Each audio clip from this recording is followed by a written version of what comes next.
जिजामाता संगोपन संस्थेतर्फे शैक्षणिक साहित्य वाटप व स्नेहसंमेलन उत्साहात संपन्न.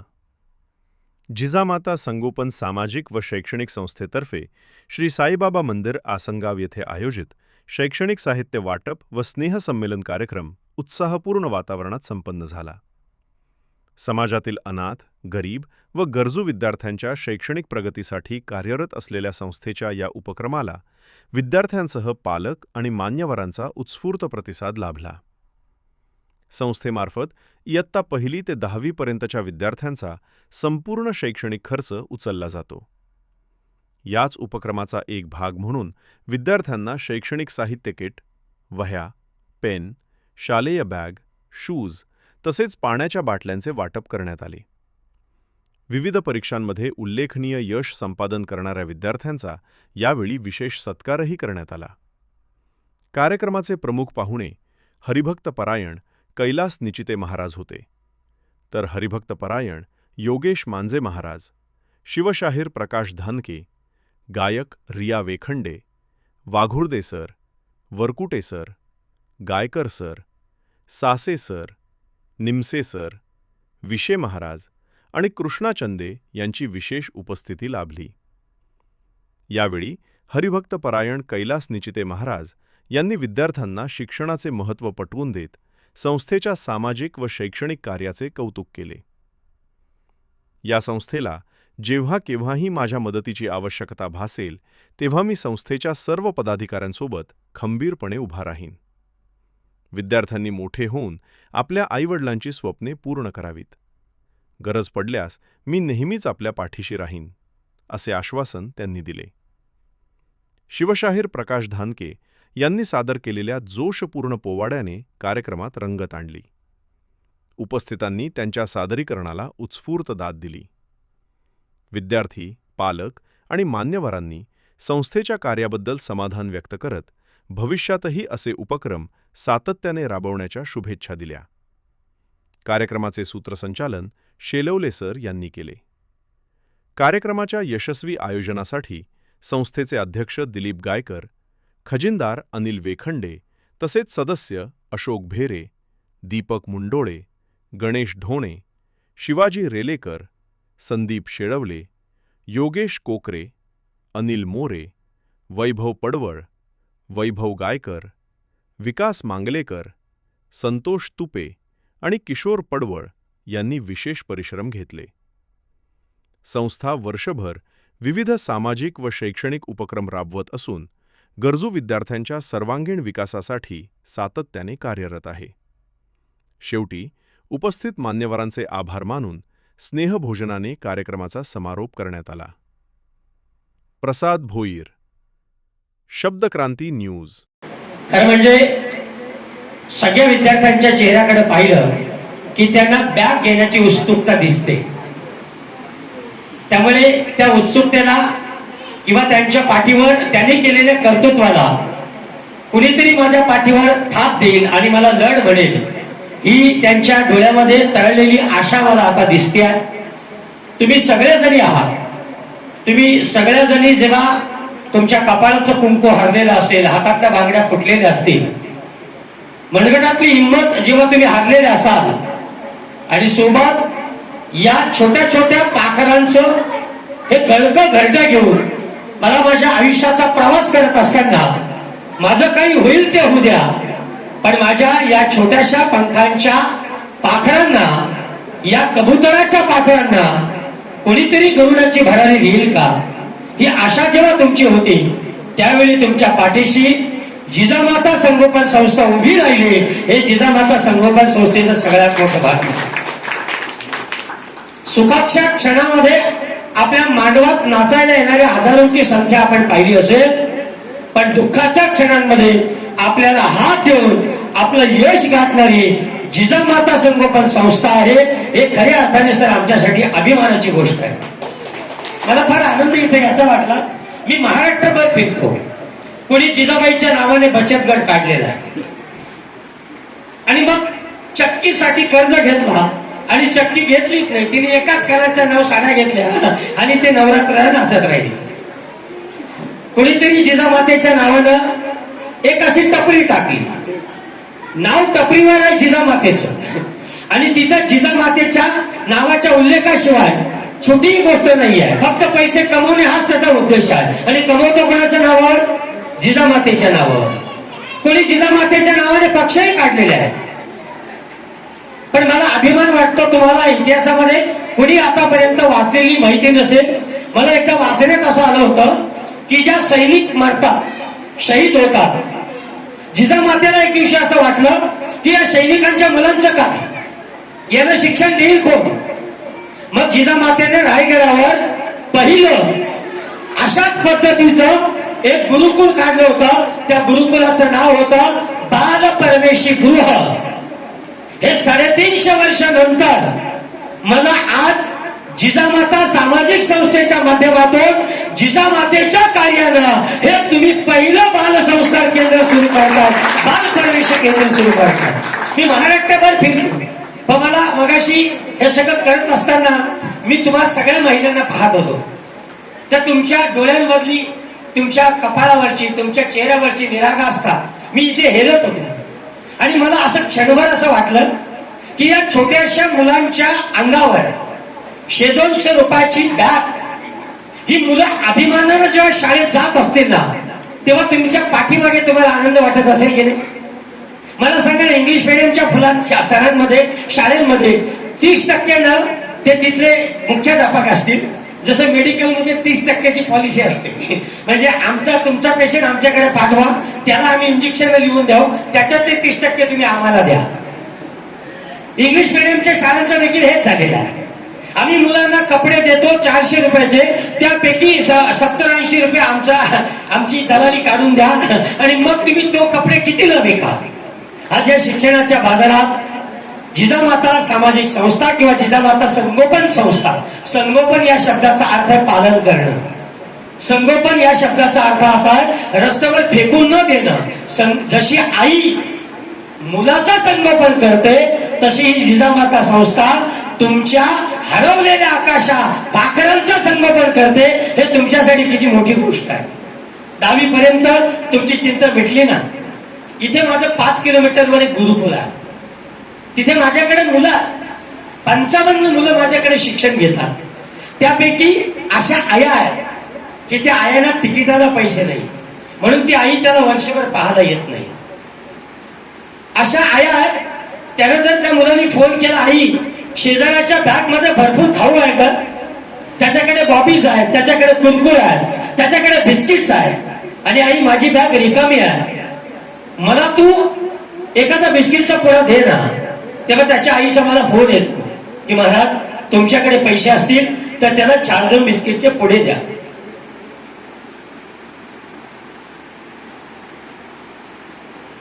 तेव्हा मला खरंच फार दुःख होतं. आणि मी ते बिस्किटचे पुडे हळूच करून त्याच्या आईने दिले. असं जेव्हा सांगतो ना, तेव्हा त्या मुलाला लाचारी वाटत नाही. माझ्या आईने मला दिले. तो पटकन 4 जणांना सांगून जातो, मला पण माझ्या आईने खाऊ पाठवला, मला पण माझ्या आईने खाऊ पाठवला. हे छोट्या गोष्टी आहेत ना, या मी अनुभवतो. आणि आज तुम्ही गेली 2-3 वर्ष, तुमच्यापैकी कोणी शिक्षक असेल, कोणी नोकरदार असेल, पगारातले थोडेसे पैसे काढून या लेकरांच्या आकाशाला बनवणाऱ्या, त्यांच्या विश्वाला बनवणाऱ्या, त्यांच्या ध्येयाला बनवणाऱ्या यज्ञकुंडामध्ये समिधा म्हणून तुम्ही टाकताना खऱ्या अर्थाने तुम्हाला नमस्कार आहे. तुम्हाला सगळ्यांना माझा मानाचा गुजरा. या जगामध्ये आज बऱ्याच जणांचे रिटायरचे फंक्शन 31 तारखेपासून सुरू आहे. तिथे उधळपट्टी आहे, तिथे पैशाची उधळण आहे. मी त्या सगळ्यांना सांगतो, या मठ मंदिरांना किंवा या सगळ्या धर्मशाळांना हे पैसे देणं आणि या जड भिंती उभे करणे बंद करा. तुम्हाला खरंच तुमच्याला कोणाला दान द्यायचं असेल तर या जिवंत चैतन्य परब्रह्माला तुम्ही दान द्या, त्याचं जीवन घडवा. कुठेतरी एका छोट्याशा कोपऱ्यातल्या पाठीसाठी माझं नाव येईल म्हणून मी तिथे देणगी देतो. देणगी द्यायची असेल तर यांना द्या. मला अनेक लोक म्हणतात, महाराज तुम्ही मंदिर बांधा गुरुकुलामध्ये. मी म्हटलं मी मंदिर बांधणार नाही. 1000 मंदिर आहेत, त्या मंदिरांचा मारुती तसाच शेंद्रासारखा पडलाय. अजून 5 वर्ष त्याला कोणी खरवडला देखील नाही. तो मारुती आहे की एखादा दगड लावलेल्या शेंद्राचा देव आहे हे कळत नाही. नाही आहे. जर मला आयुष्यामध्ये मंदिर बांधायची वेळच जर आली तर मी विद्याचं मंदिर बांधेन, शाळेचं मंदिर बांधेन आणि अशा निरागस बालकांना नवीन आकार देईन. हे सगळं चित्र पाहिल्याने मला आनंद वाटला. बरं झालं तुम्ही कार्यक्रम इथे ठेवला. तिथे काय मोठे मोठे आमदार येणार, त्या कार्यक्रमाला उपस्थित राहणार, तुम्ही वर्षभर मेहनत करता, तो त्याचं भाषण करणार आणि चट दिशी निघून जाणार. मला अजून 3 कार्यक्रम आहेत 12च्या आतले, पण मी ठरवलं हा कार्यक्रम संपल्याशिवाय मी इथून उठणार नाही. कारण अध्यक्ष या अधिष्ठानाची देवता असते आणि तीच अध्यक्ष तुम्ही सगळं वर्षभर घेतलेल्या मेहनतीचं चीज असतं. त्यामुळे मला खूप आनंद वाटला. आजपासून मी तुमचा सदस्य होतो, लीगली सदस्य होतो आणि माझ्या कीर्तनातून मिळणाऱ्या 4 पाकिटाचे पैसे मी तुमच्या वर्षभराच्या या पुंजीमध्ये टाकण्याचा मी प्रयत्न करेन. फार आनंद असतो. सरकार सरकारचं काम करतं, समाज समाजाचं काम करतं, पण माझी नैतिक जबाबदारी आहे मी ज्या समाजामध्ये वावरलो त्या समाजासाठी काहीतरी करण्याची. आणि हे करण्याचं धारिष्ठ तुम्ही घेतलं ना, दैव तुमच्या पाठीशी राहतात. पुन्हा तुम्हाला सगळ्यांना सांगेल, छोटी ध्येय ठेवू नका. डॉक्टर होईल, इंजिनियर होईल, ISI अधिकारी होईल, IPS अधिकारी होईल, अशी तुम्ही उंच भरारी मारण्याची ध्येय ठेवा. तुमच्या पंखाची ताकद आम्ही बनण्याचा प्रयत्न करू. त्या तुमच्या निरागस आयांकडे पहा, प्रचंड मेहनत करा, प्रचंड मेहनत. तुम्ही लहानपणी ध्येय ठेवा, तुम्ही यशस्वी होता. मला सांगा, तुमच्यापैकी शिवाजी महाराजांनी पहिली शपथ घेतली, किती वर्ष वय होतं त्यांचं? किती वर्ष? 11 वर्षाचं वय. तो छत्रपती जातो, 11-15 वर्षाच्या वयात तो शिवलिंगावर हात ठेवतो. महाराष्ट्राच्या यातना तुमच्यासारख्या बालकांना पायाखाली घोड्यांच्या टापाने चिरडल्या जात होत्या. त्याच्या अनन्वित यातना मी बदलून टाकेल. आणि मग शिवाजी राजे येतात आणि म्हणतात, मी बदलीन हे सगळं, मी हिंदवी स्वराज्य निर्माण करेल. आज तुम्ही ती शपथ घेऊ नका, पण आज तुम्ही या ठिकाणी कार्यक्रम संपायच्या आत तुम्ही सगळेजण शपथ घ्या की आई, तुझ्या कपाळाचा कुंकू पुसला असेल, पण तुझ्या कपाळावरचा पदर आहे ना, त्या पदराचा अभिमान निघालू देणार नाही. याच्याकरता मी पोलीस होईल, मी डॉक्टर होईल, मी इंजिनियर होईल. आम्ही तुम्हाला सगळ्या गोष्टी देऊ, सगळ्या गोष्टी. तुम्ही फक्त आम्हाला सांगा, छानपैकी तुम्ही अभ्यास करा. तुम्हाला खरं सांगू का, हुशार मुलगा असताना तो कुठेही चमकतो आणि रानडुक्कर असला ना त्याला कुठेही ठेवा, तो कुठेही घसरतो. एका मुलाला शिक्षकाने प्रश्न विचारला, बंडू उभा राहा, सांग अफजल खानाचा वध कोणी केला? तो म्हणतो, आई शपथ मी नाही केला, दुसरा कोणी केला असेल तर मला माहित नाही. आणि मुलं हुशार आहेत बरं का, आता प्रतिभावंत मुलं आहेत महाराज. एका मुलाला शिक्षकाने प्रश्न विचारला, बंडा उभा राहा. बंडा उभा राहिला. त्याने म्हटलं, सांग तुझा एक पाय चंद्रावर आणि दुसरा पाय पृथ्वीवर असेल तर काय बदल होईल? त्याने डोकं खाजवलं. तो म्हटला, गुरुजी प्रश्न पुन्हा विचारा. गुरुजींनी म्हटलं, सांग तुझा एक पाय चंद्रावर आणि दुसरा पाय पृथ्वीवर असेल तर काय होईल? बड्याने उत्तर दिलं, गुरुजी चड्डी फाटत आणि दुसरा काय. पण सगळा असा विद्यार्थी असेल तर प्रगती करेल. पण विद्यार्थी कसा असला पाहिजे? यशवंतराव चव्हाण सारखा. 7वीच्या वर्गात यशवंतराव चव्हाण बसले होते आणि इन्स्पेक्शनला साहेब आले. त्यांनी पाहिलं, गोरा गोमटा मुलगा, एकदम असा तेजस्वी बाण्याचा मुलगा. त्याला प्रत्येकाला विचारलं, तुला काय व्हायचं? मग कोणी उभा राहिला, मला डॉक्टर व्हायचं. कोणी म्हटलं, मला इंजिनियर व्हायचं. कोणी म्हटलं, मला नेता व्हायचा. आणि यशवंतराव चव्हाणांना उभं केलं त्या शिक्षकांनी, त्या पर्यवेक्षकांनी, त्या साहेबांनी. तू उभा राहिला, तुझं नाव काय? तो म्हटलं, माझं नाव यशवंत. सांग, याला डॉक्टर व्हायचा, याला इंजिनियर व्हायचा, याला वकील व्हायचा, तुला काय व्हायचं? यशवंतराव चव्हाणांनी उत्तर दिलं, मला यशवंतराव चव्हाण व्हायचा. टाळ्यांचा गडगडाट झाला. स्वतःची ओळख निर्माण करायला शिक. तुमच्यासारखा संभाजी राजा, तो दिल्लीला गेला आग्र्याच्या दरबारात. औरंगजेबाचा 50वा वाढदिवस होता. अख्खा महाराष्ट्र घाबरला होता. एवढूसा पोरगा दिल्लीला पाठवायचा. आणि तिथे मिर्झा राजा जयसिंगच्या भेटीला तो गेला. तिथे आता पटकन शिवाजीराजांनी त्याला सांगितलं होतं की संभाजी काय करायचं. संभाजीराजे आले आणि पटकन मिर्झा राजा जयसिंगला पाया पडले आणि त्यांच्या मांडीवर बसले आणि त्यांना दादासाहेब बोलले. मिर्झा राजा जयसिंग शिवाजी राजाला तिथंच कापायला निघाला होता. त्या छोट्याशा मुलाचा एकच शब्द ऐकला, दादासाहेब. तेव्हा तो कौतुकाने म्हटला, बाळा हे तुला कोणी शिकवलं? तो म्हटलं, हे माझ्या वडिलांचे संस्कार आहेत. तेव्हा औरंगजेबाला पत्र दिलं मिर्झा राजा जयसिंगांनी, संभाजी राजाच्या केसाला आणि छत्रपती शिवाजी राजाच्या अंगाला जर तुझ्या दरबारात धक्का लागला तर याद राख, मिर्झा राजाची तलवार मी म्यान केलेली नाही आहे. याला म्हणतात संस्कारांचं देणं. आणि हे सगळं तुमच्यामध्ये पाहिजे. तुम्ही कराल ना रे. तुला काय व्हायचंय मोठेपणी? काय व्हायचंय? इंजिनियर व्हायचे. Very good. असा पूल बांध का पुला खालून पाणी नाही, पाण्या खालून पूल वाहून गेला पाहिजे. तुला काय व्हायचंय? इंजिनियर. वा, व्हेरी गुड. तुला याला पोलीस व्हायचं. हा पोलीस होणार, हातात मशीन घेणार आणि ज्याच्या डोक्यात हेल्मेट नसेल त्याला अडवणार, त्याचा फोटो काढणार. 100 दे ढिंच्या ढिच्याक बाबा लगी. तुला काय व्हायचंय? पोलीस. Very good. पोलीस होशील तू लवकर. तुला काय व्हायचंय? काय काय? सैनिक. Very good. टाळ्या वाजवा त्याला सैनिकांना. काही तुला काय व्हायचंय? पटकन. काहीच ठरवलं नसला तर अंगणवाडीची मास्तरी होय, म्हणजे वाटाणे पालवायला मिळतात. तुला काय व्हायचंय? डॉक्टर. मशीनचा का माणसांचा? हा, ते पण ठरवलं पाहिजे नाही. I want to make become a doctor. पण कुठला? गायनेकोलॉजिस्ट. माणसांचा. Very good. तुला का ताई? तिला डॉक्टर व्हायचं. Very good. कुठला डॉक्टर व्हायचं तुला? जनावरांचा पण हो. तुला काय व्हायचंय?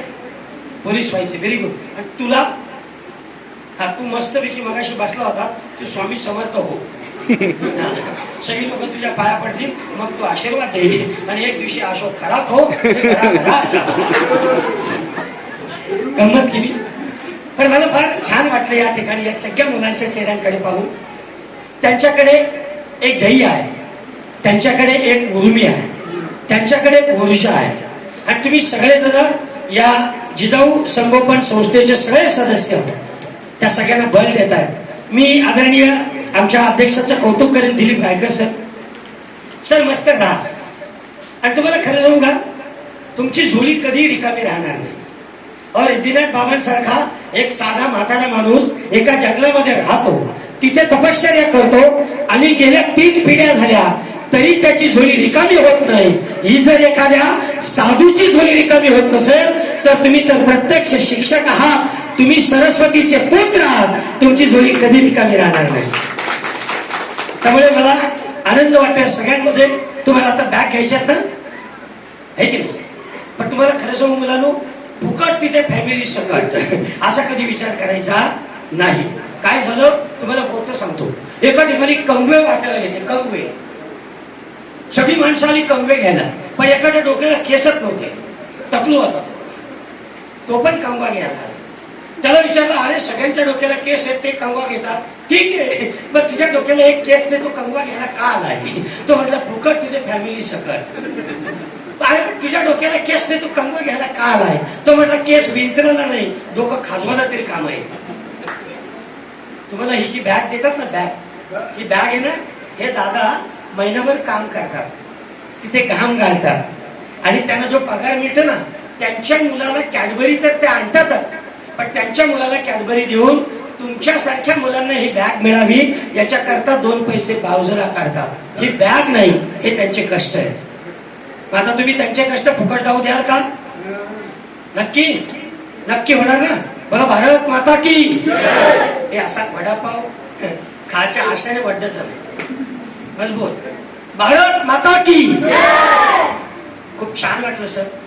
खरं म्हणजे हा कार्यक्रम जर तुम्हाला कधी ठेवायचा असला, आपलं वारकरी तत्वज्ञान विद्यापीठ आहे, ते तुमच्यासाठी आयुष्यभर खुलं आहे सर. आणि आपण सगळेजण, मी एक संकल्प केलाय की आज तुम्ही पाहाल की शिक्षणाचा बाजार झालेला तुम्हाला दिसून येतो. Education is the exercise to develop our intellectual curiosity. हा शिक्षणाचा संस्कारच संपून गेलेला आहे. आज इंग्लिश मिडियमचं स्टोन तुम्हाला दिसत आहे. त्यामध्ये गंमत अशी आहे की पूर्वी सर तुम्ही प्रकाशने सांगितला, जर पाठीत लाट घातली नसती तर आज तो घडला नसता. खरं म्हणजे तुम्हाला पण गमटावला पाहिजे. आणि सर तुम्हाला सांगतो, मुलं मारल्याशिवाय सुधरत नाही. शपथ, मला आमचे गुरुजी आळंदीला असताना एका पहिल्या मधल्या वर्षात माझी बॅग फेकून द्यायची आणि मला पण फेकून द्यायचं. मी पुन्हा जायचो, पुन्हा फेकून द्यायचो.